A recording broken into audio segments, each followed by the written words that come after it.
Imagine a single, simple practice, one the Buddha himself supposedly used, promising not just calm, but real insight, freedom even. What if that key was, as close as your next breath? That's a powerful idea, isn't it? That something so basic, so constant could hold such potential. Absolutely. And today, that's exactly what we're doing a deep dive into. Ānāpānasati, the core Theravada Buddhist practice of mindfulness of breathing. The name itself, it's this lovely mix of Pali words.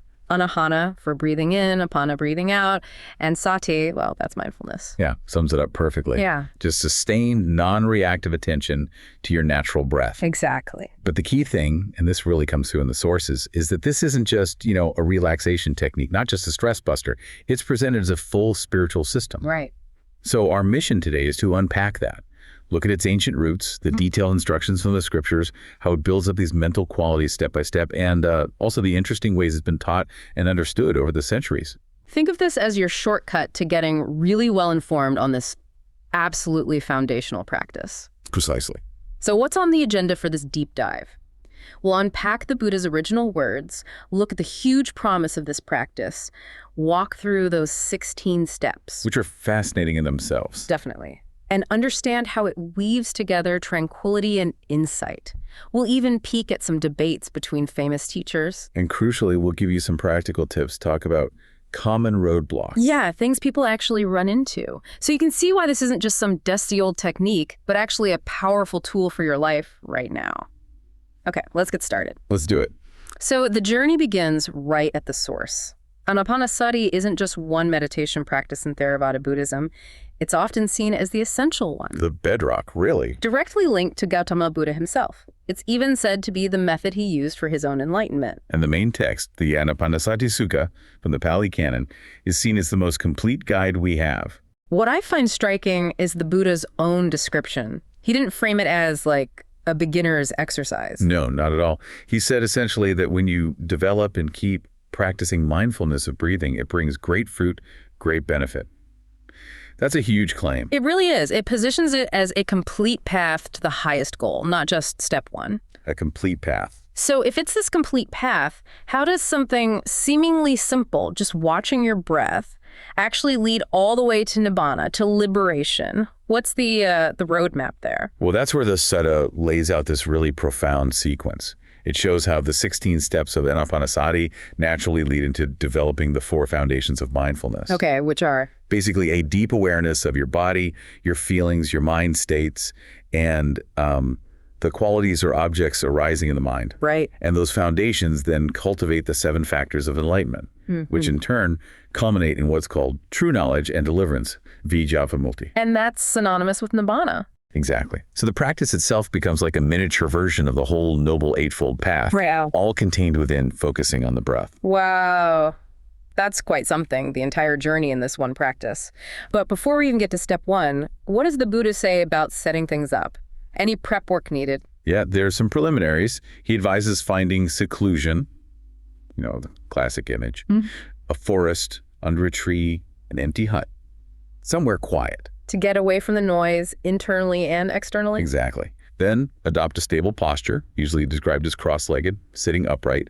This helps keep you stable, but also alert. Okay, posture makes sense. And then the instruction is to establish mindfulness, parimukha. Parimukha. That sounds specific. What does it mean? Is there agreement on that? Well, that's interesting. It roughly means in front or to the fore. But even this initial instruction leads to slightly different takes. Oh, so? Some teachers, like Goenka, for example, interpret it quite literally, meaning focus right around the mouth or nostrils. Very specific. Okay, pinpoint focus. Others, like Thanissaro Bhikkhu, see it more broadly, like keeping mindfulness in the forefront of the mind generally. And Bhikkhu Bodhi translates it more neutrally, just sets up mindfulness before him. So even from the start, there's room for interpretation based on different teaching styles. Definitely. It shows how this is a living tradition, adapting the core ideas. The main point for someone starting out is finding a clear, consistent point to anchor your attention. That makes sense. It's fascinating how one word sparks discussion. Okay, let's move into the core of it. The 16 steps. You mentioned they're organized. Very organized. They're not just a list. They fall into 4 groups of 4, called tetrads. 4 tetrads. And the real elegance here is that each tetrad maps directly onto one of those 4 foundations of mindfulness we mentioned earlier: body, feelings, mind, and mental objects or qualities. Ah, okay. So it's a systematic unfolding. Exactly. It's often described as less of a straight line and more like a spiral, where your awareness deepens as you cycle through these areas, each stage building on the last. So let's start with tetrad 1, contemplating the body, Ānāpānasati. This sounds like getting grounded. It is. Very grounded. Steps 1 and 2 are about pure, simple awareness. Are you breathing in long or out long? Breathing in short or out short? Just noticing. No changing anything. Nope. Just observing what's already happening. It seems basic, but really tuning in like that is, well, it's the foundation. And you mentioned earlier there's a shift in language as we go through the steps, from just knowing to training. Yes, that's a subtle but really important point. The Pali word used for the first 2 steps implies simply discerning or knowing.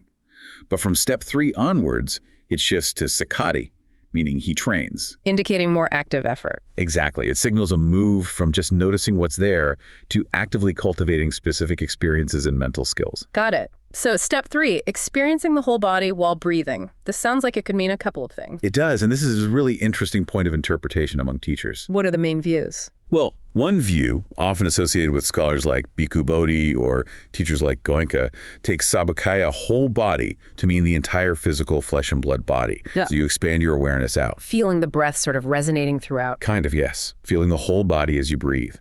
The other main interpretation, favored by teachers like Ajahn Brahm or Thanissaro Bhikkhu, sees body here as the breath body. The breath body. Meaning the entire duration and sensation of the breath itself.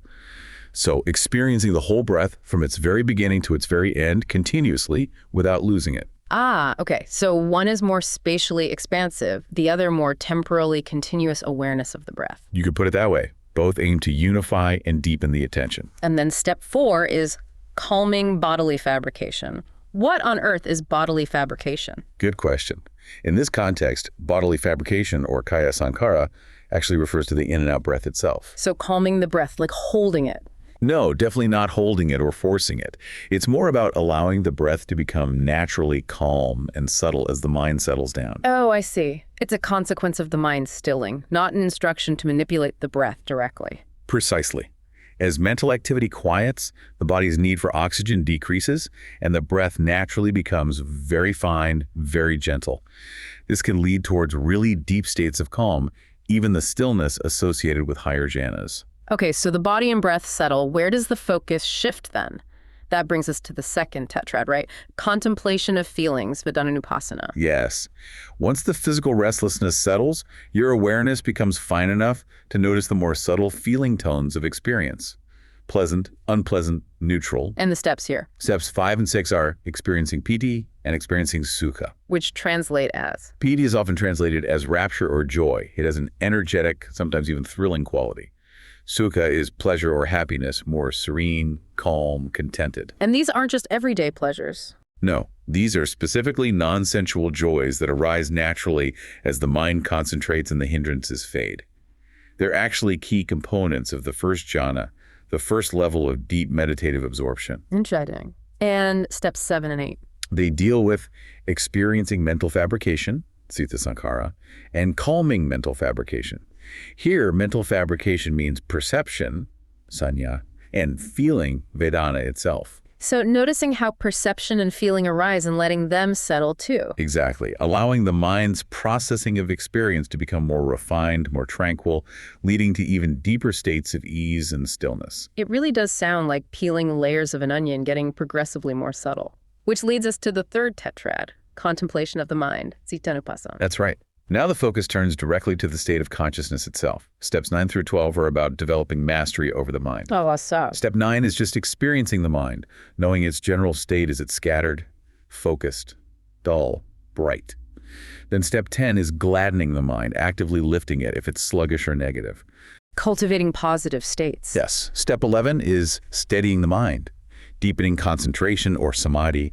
And step 12 is releasing the mind. Releasing it from what? It can mean releasing it from subtle hindrances, or perhaps releasing it into higher states of concentration, freeing it from limitations. It's about making the mind stable, clear, and workable. Which sounds like the perfect preparation for the final stage, the fourth tetrad, contemplation of mental objects, Dhammanupassana. This is where insight really comes in. This is exactly where the emphasis shifts explicitly from developing calm samatha to cultivating liberating insight, vipassanā. Using that calm, steady mind as a tool. Precisely. The mind is now powerful enough, stable enough to investigate the fundamental nature of reality without being swept away. It's turning the spotlight of awareness onto how things actually are. And what does it investigate? Steps 13 through 16 focus on core Buddhist insights. Step 13 is contemplating anicca, impermanence, seeing the arising and passing away of all phenomena. Seeing that nothing lasts. Which naturally leads to step 14, contemplating viraga, dispassion, or fading away, letting go of attachment to things that are inherently transient. Makes sense. If it's always changing, clinging doesn't work. Right. Then step 15 is contemplating nirodha, cessation, the cessation of suffering that comes from that dispassion. And finally, step 16 is contemplating panisagaga, relinquishment. Letting go completely. Total letting go of all burdens, all clinging, all bases for suffering. And that state of relinquishment is nibbana. It's the culmination of the entire path, all developed through mindfulness of breathing. It's an incredible map, and it highlights those twin pillars you mentioned, samatha and vipassanā, calm and insight. Absolutely. Ānāpānasati is often seen as the supreme practice for developing both. They're like two wings of a bird, you need both to fly. So samatha, the calming part, is about training the mind to stay put, basically. Developing concentration on the breath, which naturally pushes aside the 5 hindrances: desire, ill will, dullness, restlessness, doubt. We saw this directly in steps like calming the bodily and mental fabrications. Okay, building stability, and then vipassanā, the insight part. That emerges from this stability. Once the mind is calm and clear, you can use that clarity to see the true nature of things: impermanence, unsatisfactoriness, not self. The fourth tetrad is pure vipassanā territory, using the concentrated mind for wisdom. So they support each other. Calm makes insight possible. Insight deepens the calm. Exactly. It's a positive feedback loop. And you mentioned jhanas, these deep absorption states. How do they fit into this samatha side? Ānāpānasati is a classic method for developing jhanas. They represent the peak of samatha practice. And the steps linked to them? Directly. Remember steps 5 and 6, experiencing rapture, piti, and pleasure, sukha. Those are defining factors of the first jhana. Ah!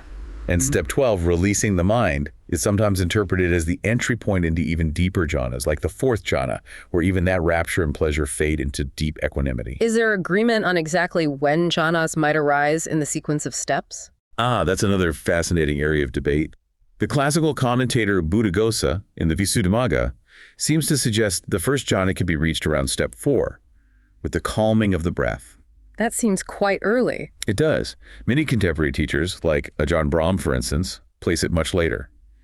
He often talks about the nimitta, a sign of deep concentration appearing around step 9, experiencing the mind, leading to jhana entry, perhaps around step 12, releasing the mind. There's quite a difference in timing. Yeah, it shows how experiential understanding continues to refine the interpretation.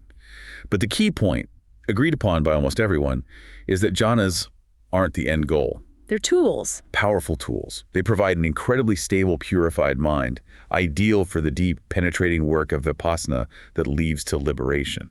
It sounds like this practice is building a very specific kind of mental fitness. You also mentioned the 7 factors of enlightenment. Yes, the Sattva Bhushaka.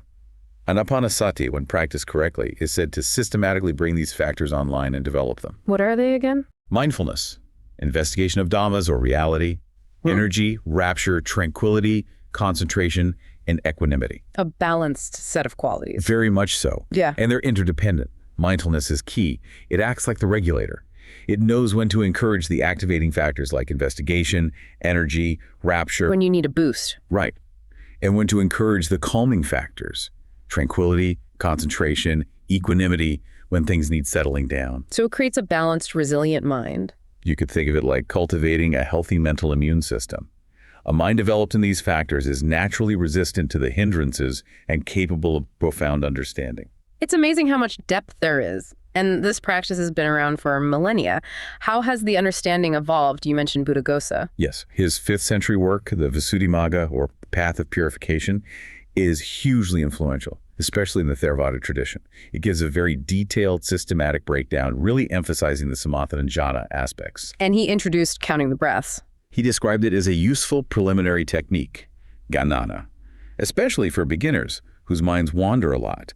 Count up to 10, maybe 5 to 8, and restart if you lose count. It helps corral the mind initially. So very common today. And more recently, contemporary teachers. Still lots of vibrant discussion. You have teachers like Thanissaro Bhikkhu emphasizing the integration of calm and insight, maybe favoring that breath-body idea. Bhikkhu Bodhi often highlights the systematic progression through the steps, maybe leaning towards the flesh-body interpretation. Right. Ajahn Brahm puts a strong emphasis on letting go into the pleasure sukha that arises, seeing the nimitta as key for jhana entry later in the steps. It shows the practice is alive, people are still plumbing its depths. How does Anapanasati compare to practices in other traditions, like Zen or Tibetan Buddhism, or even secular mindfulness? Good question.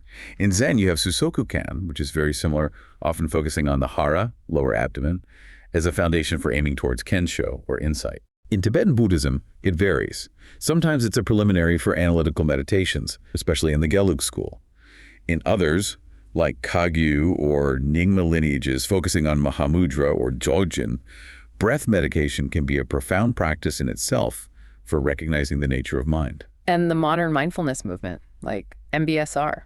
Well, that draws heavily on Ānāpānasati and related practices, but it's typically adapted for therapeutic goals, stress reduction, focus, emotional regulation, often the original framework of ethics, the goal of nibbana, and the deep insight aspects are de-emphasized or removed. So it's using the technique, but maybe not the whole original context or aim. Generally speaking, yes. Yeah. Which is fine for its purpose, but it's important to know the difference of the traditional Buddhist path. Definitely. Okay, so for you listening, maybe you're curious to try this. Let's get practical. How do you actually start? What's the setup? Keep it simple to begin. Find a quiet spot. Sit comfortably cross-legged on a cushion if that works for you, or upright in a chair is perfectly fine. The key is an erect, but not stiff posture. Hands resting easily in your lap, eyes gently closed or maybe half closed with a soft gaze downwards. Posture for alertness. Yes. And then establishing that initial focus.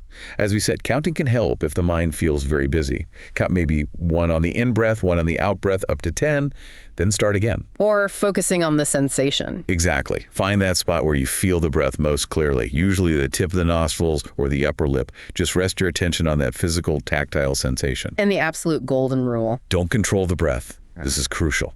Just let your body breathe naturally. Your job is simply to watch the show, to witness the sensation of the breath as it happens by itself. Easier said than done sometimes. My mind, like many people's I imagine, loves to wander off. What's the approach when that happens? Because it will happen. It absolutely will. That's not failure. That's just what minds do. The practice isn't about never wandering. It's about the returning. So the moment you realize, I'm thinking about my shopping list, or whatever that moment of realization is mindfulness. Don't get frustrated or judge yourself. Just gently, kindly, but firmly escort your attention back to the sensation of the breath. Each return is a rep, building the muscle. Exactly. Every single return strengthens mindfulness. Let's touch on a few common hurdles. What if you do feel like you're controlling the breath, even unintentionally? It feels forced. Very common. Try shifting your focus slightly. Instead of watching the breath, focus purely on the raw sensation at the point of contact. Is it cool, warm, tingling? Or consciously relax your diaphragm, your shoulders, and give yourself the instruction. Let the body breathe. Trust it knows how. Okay. What about sleepiness? The dreaded meditation nod off. Also common. Check your posture. Make sure you're upright and alert. Maybe lift your chin slightly. You could try taking a few slightly deeper breaths consciously for a moment to wake yourself up. Or sometimes broadening awareness to the whole body sitting there can help counteract dullness. And the opposite. Restlessness, agitation, feeling jumpy. When that arises, see if you can just observe the restlessness itself. Notice the physical sensations of it without getting caught up in the story. Where do you feel it? Is it constant? Remember, it's temporary. Sometimes focusing on the out-breath, feeling a sense of release with each exhale, can be soothing. And finally, difficult thoughts or emotions popping up. Annoyance, worry, old memories. Meditation doesn't create these. It just reveals what's already there under the surface. The skill is to see them clearly but not get entangled. Acknowledge them, there's worry, non-judgmentally, like noticing clouds in the sky. Recognize they're just mental events, impermanent, and then gently guide your attention back to the anchor, the breath. You're changing your relationship to the thoughts. That's a really helpful way to frame it. So as we draw this deep dive to a close, it's incredibly clear that Ānāpānasati isn't just breathing meditation. Not by a long shot. It's this remarkably profound, complete system laid out in the earliest texts. It skillfully integrates deep calm, samatha, with transformative insight, vipassanā. And it does so by systematically cultivating these incredibly wholesome mental qualities, balance, clarity, resilience. Its legacy is just immense, isn't it? From the Buddha himself, through centuries of practice and commentary, right up to its modern forms. It really speaks to the power hidden in something so simple, so available, our own breath. It truly does. That constant rhythm, always there, waiting to be explored. Which leads us to a final thought for you, the listener. What possibilities might open up in your own life? What might you discover if you dedicated even a little time to simply observing, without judgment, this constant natural flow of your own breath? What if you let it become your gateway to deeper understanding and maybe, just maybe, a greater sense of inner freedom?